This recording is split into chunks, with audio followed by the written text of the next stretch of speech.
everyone gets AT&T's best deal on the new iPhone 14 Pro with the incredible camera. So, people currently listening to comedy podcasts, and people listening to political podcasts, and people listening to true crime podcasts who actually can't stop listening to true crime podcasts and it's ruling their lives. The point is, everyone, new and existing customers. Ask how to get up to $800 off the new iPhone 14 Pro with eligible trade-in. Visit att.com or our stores for details. Terms and restrictions may apply. Do you need a financial plan to thrive? My base case is yes, you need a financial plan, but that does not mean you definitely need a planner. Okay, it's a little bit different. But the general idea is you want to have something that is very tangible. You want to have a game plan where you know what to do, how much to get, especially when things are extremely dynamic in modern day.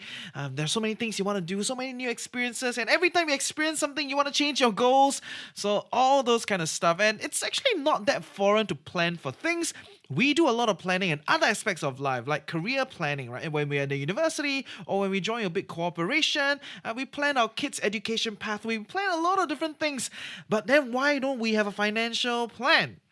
So of course, a plan is not definitely something that you follow through all the way, but it is a good basis to start with. And I proclaim life as your biggest project. So if life is your biggest project, you should have a financial plan to achieve different goals in your life. And what does it constitute a good financial plan? That is what we're going to talk about today, because after interviewing so many people, I have some thoughts that actually it only revolves around 3 big processes. And if you get these 3 right, it's going to increase your success rate. So welcome back, coconuts. Good morning, everyone. I welcome you to another day with the Financial Coconut. In our podcast, we'll be debunking financial myths, discovering best financial practices, and discussing financial strategies that fits our unique life. You get it. Ultimately empowering us to create a life we love while managing our finances well. So today we're going to spend some time to talk about the 3 core processes of financial planning. Period. Okay, I've interviewed so many people. Everybody's talking about all these different things, but generally they fall into this 3 main cluster. So these 3 processes will help you get a general good idea as to what do you need to do.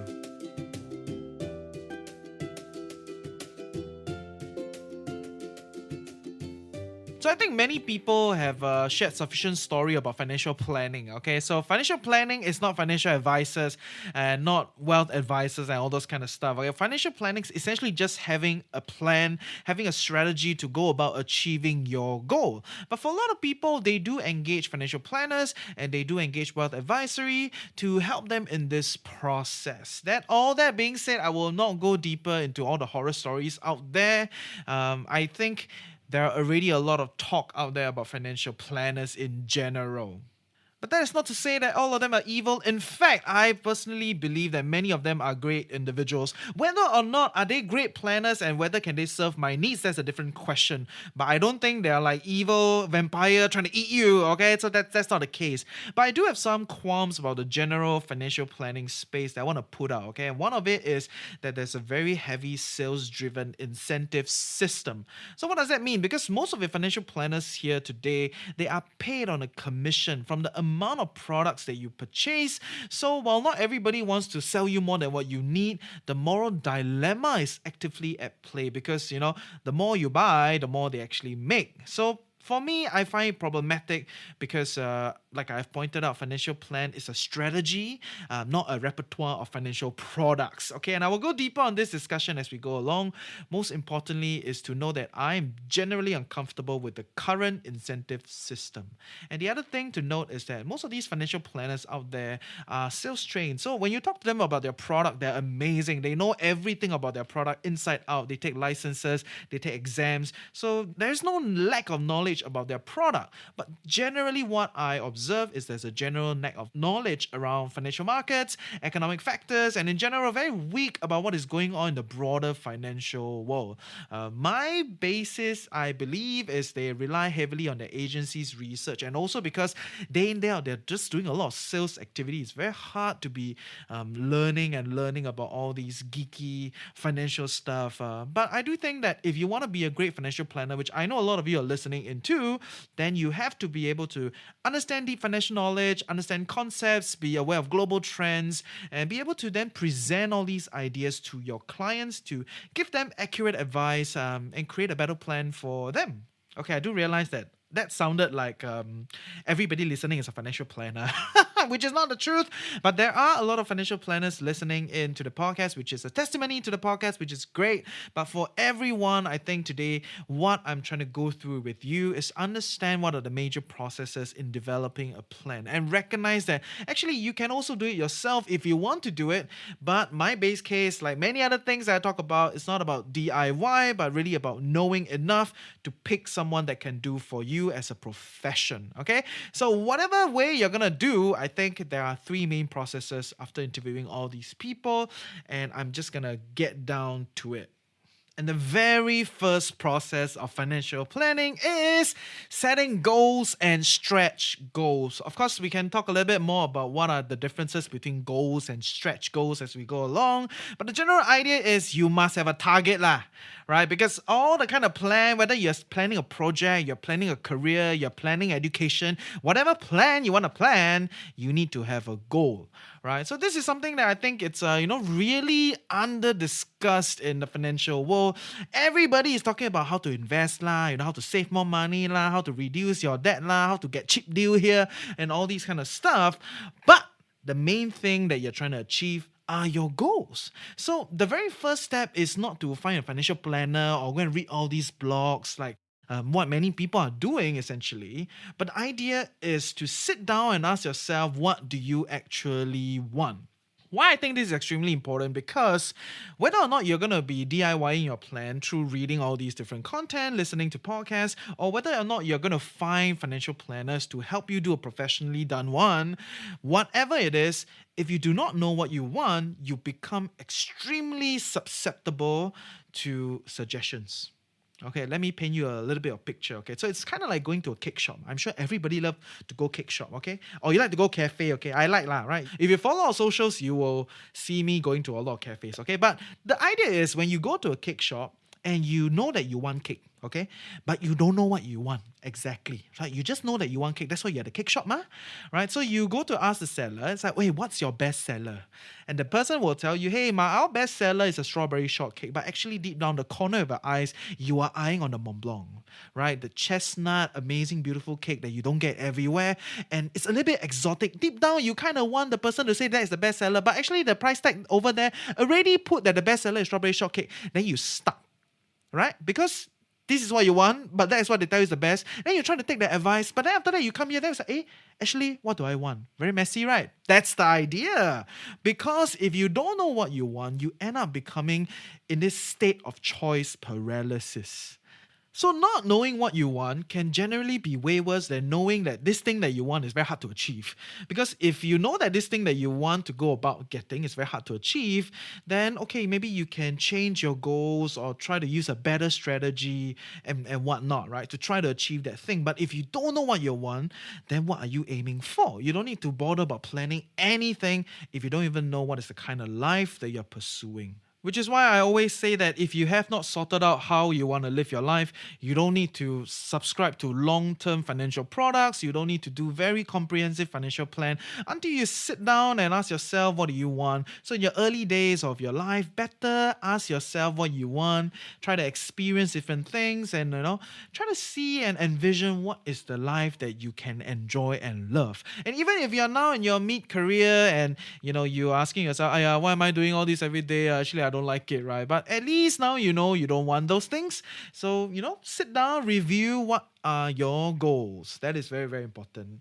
So I'm sure somewhere, somehow, somewhat, right, there are some sort of goal-setting things that you've heard somewhere, and I will not go into all those stuff, but I did sit down and ask myself, hey, what is the process that I go through while determining if this is something I want to add to my life or if this is a goal that I'm trying to pursue in my life? Okay, and the first step is imagination from observation. There are many things out there that people are doing. People are trying to buy a house, get a car, set up a family, go for a vacation, set up a social cause, participate in this, do that, whatever. A lot of things that people are doing, and you may not be a first person, but you're observing. So while you're observing and you're experiencing that on the sides, these are all the imagination process. Oh, you'll be like, oh, maybe if I get that house, it will make my life better. Maybe if I do that, it will make my life better. It's okay, just imagine, right? And write down all this imagination. It can range from wedding, honeymoon, kids, careers, retirement, whatever. Okay, all these things people are already doing. If people are not doing all these things, then you are considered a visionary. Okay, then this podcast not for you. but if you know but yes, so generally you can observe for imagination, and then next thing, after you look at all these things, potentially it's your thing, you write them down on a list. Next thing you do is to test your imagination on a smaller scale. Okay, what does that mean? Maybe like retirement. Okay, many people have this imaginary idea that this is how I want to retire. I want to do this every day. I want to go out here, travel there. I want to make 10,000, blah, blah, blah. Amazing, huh? Amazing thing is people have not lived on $10,000 a month paycheck, and they believe that in their retirement, they need $10,000 to actually live a comfortable life. I don't know where this magical number came from, but there must be some sort of magic there, okay? But how I see it is, there are all these small little things that you want to do that you think like, oh, when I retire, I will do all these things. Or when I'm on a long break, I will do all these things. Why not you bring all these things ahead? Right? So you can size them down. Instead of every day, maybe you do it on the weekends. Instead of waiting 30 years, you can actually take like 2 months break and try to live that life and test it to see if this is, hey, if I want to live this life. So after you test it, you get some sort of basis to work with, right? Then it becomes a little bit clearer as to whether you want. So it's a lot about testing and tinkering on a smaller scale. Personally, for me, my best example is owning a house. So I used to think that, hey, I want a house with a very big house, or at least a house with a pool downstairs, convenient for me. I can swim whenever I want. I can go and gym, and then I can come back up while I'm very shocked, very comfortable. But actually I've not lived a life like that ever, right? So it's just an imagination. But when I was staying in KL, that was the exact life I had. Downstairs was a shopping center, Starbucks, Uniqlo, everything. On level 8 is a swimming pool, I have a gym. I live on level 26, okay? And that was the life that I wanted, or I thought I wanted. I managed to achieve it, not here in Singapore, but I managed to achieve it elsewhere. I'm saying that you can also try achieving it elsewhere first. But back to the story. After I lived there, I realized that actually I don't really need the swimming pool to be downstairs. I'm perfectly happy to go to a swimming club in the central part of town, and I don't really need a gym downstairs because the gym is not big enough, and I don't really want a gym every day. I want to try different things, so maybe classes are better for me. And what I really wanted was low density. I like the place because there are not a lot of people. It's a little bit out of town, and yeah, I need my space. When I lived there, I was alone, so I had a lot of my space. I can do my own thing. Nobody's disturbing me, and I don't actually need the pool. So if you think about it, in this testing process that I had, trying to live out the imagination that I thought I would love, that I thought like I work very hard, I get a condo with swimming pool, I will live the amazing life. Turns out I don't really need it. So now my goal for housing becomes a little bit different. I want to go for places with lower density, big enough space for me to do stupid things in my own house, and near a town area which has quirky little cafes and general nice vibes. So in that sense, if we translate into Singapore, I will not be staying somewhere in town, right? I will probably be staying like in a Katong area or somewhere in the suburban parts of I don't know where. Yeah, give me some ideas, okay? If you have some ideas where should I stay, let me know. But that's the idea. When you tinker and you test on a smaller scale, you get a lot more clarity, and then you can ask yourself, is this the life I want? And if that is the life you want, that is your goal, and then you go and fight for it. So that is kind of where my housing goals have changed, right? So after that, you sit down and you paint the goals. Right, so you test already, you ask yourself, okay, this is what I want, I'm going to paint the goals now. So when I paint the goals, I essentially cost everything up. How much does it cost to do this? Can I do it here? If I cannot do it here, can I do it in Chiang Mai? Can I do it in Bali? Can I do it anywhere? Actually, the beauty is you can really live anywhere, and that is the future of the world. You should open up your minds and don't just think of staying on this little island. So after that, you realize that, okay, these are your priority goals. These are what you definitely want to achieve, but then you can have stretch goals. So for me, like I said, for housing, I want something that is like low density, not a lot of people around, very nice, cozy, quirky environment. But I don't mind having a swimming pool. So if I have the financial ability to do it, I will go for that thing with a swimming pool. So you get the idea, goals and stretch goals. Goals are the things you're fighting for. Stretch goals are if you hit your goals, hey, let's go for the stretch goals. And you don't actually need it per se, like a Kickstarter project, okay? You don't need stretch goals per se. You fundamentally need goals. But if you already have some thoughts about what are your stretch goals, go for it. So I believe this process of imagination, testing, and then painting the goals, costing them up, gives you a much clearer idea to know what you want and forms the basis of your planning. Because once you have clear goals, it's a lot about refining and evolving those goals as you pick up new experiences in your life. Maybe at first you thought you want 2 kids, but then after the first kid, you tell yourself, enough! Something like that. Or you thought in your imagination you want 3 houses, one for yourself, one for your family, and one for your retirement. But after you bought the first house, you had enough. You think like, beta han already.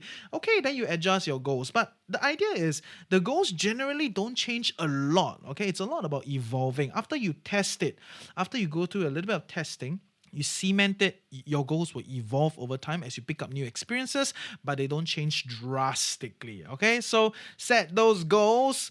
That is the number 1 step of the process, extremely important. The number 2 step of the process of financial planning is evaluating your resources and cost of goals with time. Okay, sounds a bit complicated. Essentially, setting up a strategy. Okay, and we will talk about this after a word from our sponsor. So this is the big bulky part of financial planning, financial discussion, financial media. Okay, all the strategies, whether index investing, 50-50 foreign, local, buy bonds to kind of balance out your portfolio, reduce volatility, go for growth stocks, buy endowment plan, do this, like good side hustle, whatever, all the kind of discussion that we have and everyone else is having, really is trying to answer this middle part of what is your resource, what is the cost of your goals, and how to achieve it. So the strategy is the endless discussion. Okay, so I will not go into everything because like the amazing word that people always use, amazing phrase that people always use, this is case by case. And we have explored a lot of these different ways to go about doing this, but I'm going to share with you some best practices. So the first thing is definitely to cost up your goals. These days, I think it's a lot easier to cost these things because of a lot of comparison websites. There are prices tagged everywhere. It's not like in the past where information is a little bit more secret. You don't know how much your neighbors sell their property and all this kind of stuff. These days, it's very easy. A lot of comparison websites. You can look for all the professionals or mortgage brokers, your financial planners. They can help you along with a lot of this kind of information. You don't need to feel guilty, right? Because they are there to help you. Don't need to buy something if you don't need to. Okay, don't say and not go and buy. But definitely cost out your goals so that you get a clearer idea how much you actually need. Next thing you should do is to determine if you can already achieve these goals. If something is easy to achieve at this moment in time, that means you have sufficient resources to achieve it, then you don't really need an extensive plan. You don't need a complex plan to achieve it. You can do it now, right? Or you can buy now. You can it's up to you. You have the resources to do it. It's not a problem anymore. You don't really need a plan. Just go and do your goals, okay? Do your life. And in general, I think for a lot of people, it may be a little bit of a stretch. Like you have a few goals that you want to achieve and you don't want to overcommit to one goal and compromise your chances of achieving the others. I get it. This is a little bit of a mathematical portion already. But I honestly think you don't want to have too many goals on hand at the same time. Maybe 3 is a good gauge. So the usual trio is like retirement, housing, and one other. In modern day Singapore, right? Retirement, housing, and one other are the 3 financial goals. The one other can be marriage. After marriage, become kids. After kids, become second kid. Right? So generally, that's the idea. You don't naturally need to follow this process, but the idea is ask yourself if you have already enough to achieve the goals, and if not, you need a plan. So then the next part will be to evaluate your resources with reference to time. So you cost up your goals and you realize that you don't have enough. So then you ask yourself, what resources do I have? Generally, all the resources that you have falls into 2 camps. Camp number 1 is labor. Camp number 2 is capital. So labor essentially is your income from working a job or multiple jobs. And you can easily make projections of your total income from labor if you have a stable career, factoring stable increment. It's not that difficult, a little bit of math, okay? But for a lot of people in the gig economy that are doing things that are a little bit ad hoc, on the side, then it's a bit hard to project. But in general, you can still still project yearly. That means if every month you make 5,000, your yearly projection will be 60,000, right? And based on that, you can already kind of have some sort of mathematical calculation to ask yourself, how long do I need to buy that house? How long do I need to prep for retirement? How long do I need to get married and all those kind of things? It's not that difficult. I'm sure a lot of you already do this. The other part is the capital part. Okay, so this is the part that a lot of people talk about, and we've also talked about. I'm not going to talk any more about it here, but capital, essentially, how do you use that money to make more money, right? All the different strategies. Okay, so these two things are the two camps of your resources, labor and capital, and you can factor time into this thing to have a better idea as to when you can achieve those goals. Okay, so these three kind of form the basis of setting up a strategy. But of course, if you want to level up things a little bit, right, which is to make it a little bit more realistic, you want to attach inflation percentage to the cost of your goals.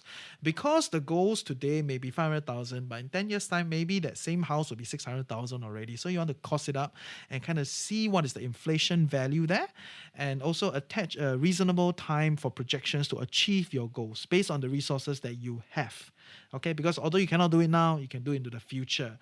If things don't look achievable at all, it's either your math very jialat, which is not impossible, or you might want to entertain three things. And these three things are change your goals, figure a better labor strategy. That means you either change sector, try to get promoted, do some side income, whatever, or generate better capital gains. These are very much the three things that people can do. Change your goals, figure a better labor strategy, or generate better capital gains. That's about it. All right, so all the other things that people talk about just kind of, is the nitty gritty and the big black hole of strategy. So the best way forward for everybody is to do some sort of Excel modeling. Okay, I will see if we have the capacity to create a calculator for you. But the idea is you try to do these projections and get a clearer idea to achieve or determine whether you can achieve the goal. So this is the big black part, setting up a strategy. And you probably should have heard of all these different strategies and check out all the other podcasts for all the different ways people are doing to try to maximize their life and find the life they love and all those kind of stuff. Okay, so that's the part, and pretty much sums up point number 2, which brings me to point number 3. After you set your goals, after you determine your strategy, point number 3 is managing your risk factors. And to be more exact, is to manage your downside risk. Okay, we've talked about this in the earlier episodes. Check out the earlier episodes about risk management.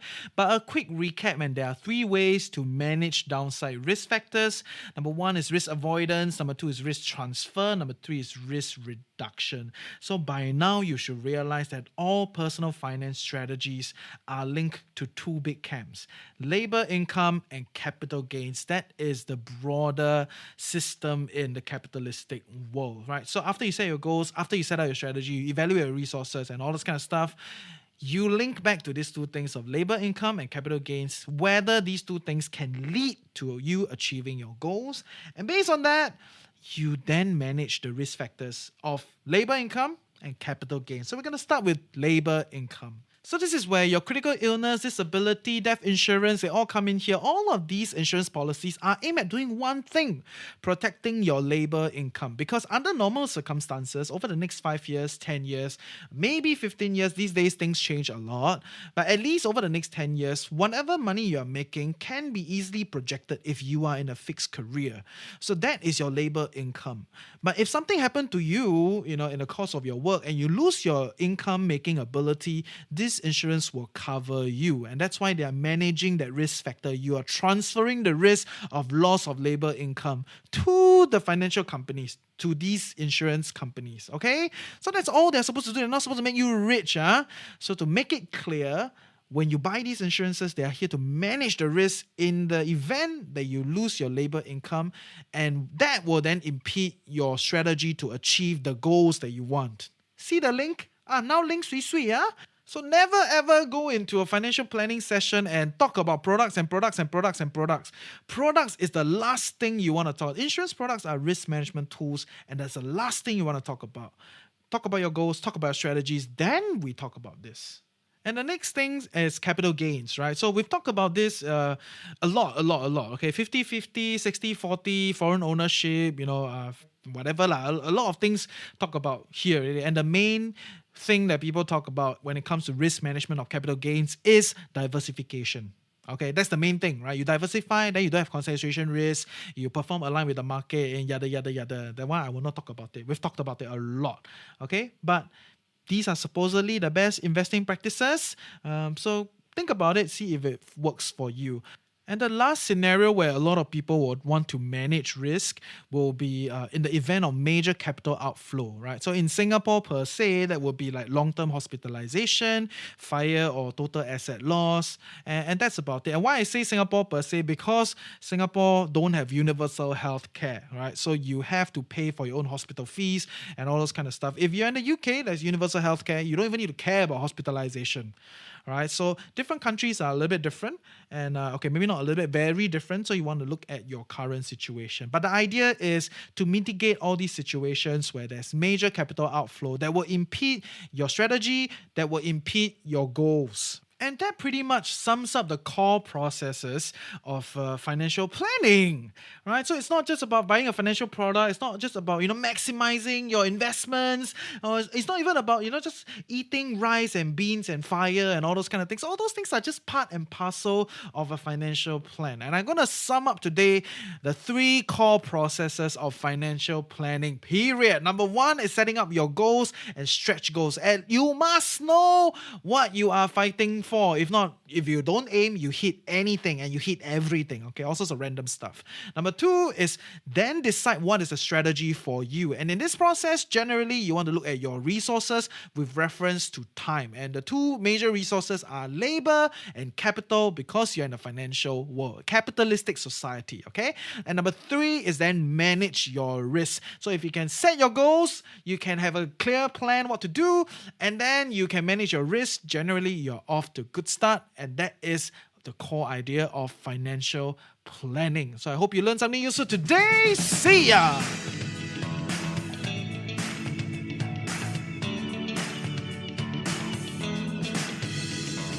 Hey, I hope you learned something useful today and truly appreciate that you took time off to better your life with the Financial Coconut. Knowledge is that much more powerful and interesting when shared, debated, and discussed. Join our community Telegram group, follow us on our socials, sign up for our weekly newsletter. Everything is in the description below. And if you love us and want to help us grow, definitely share the podcast with your friends and on your socials. Also, if you have some interesting thoughts you want to share or know someone you want to hear from more, reach out to us through hello@thefinancialcoconut.com. With that, have a great day ahead. Stay tuned next week, and always remember, personal finance can be chill, clear, sustainable for all.